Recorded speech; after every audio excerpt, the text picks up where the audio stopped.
Welcome to Man Does Tech, where I solve the problems you didn't even know you had.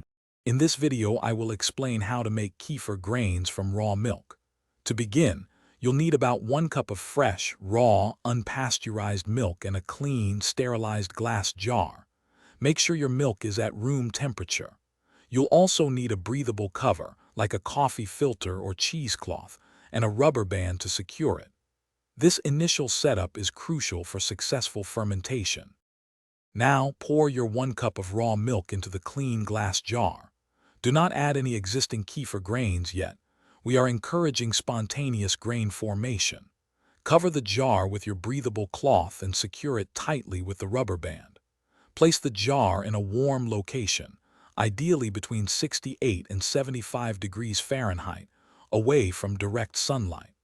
Let it sit undisturbed for 24 to 48 hours. After 24 to 48 hours, observe your milk. You should notice it thickening and possibly separating, with small, gelatinous curds forming. These are your nascent kefir grains. They might look like tiny, irregular clumps. Gently stir the milk with a clean, non-metal spoon to assess their development. If the milk is still thin, allow it more time to ferment, checking every 12 hours. Once you have visible grains, strain the fermented milk through a non-metal sieve to separate them. The strained liquid is your first batch of raw milk kefir.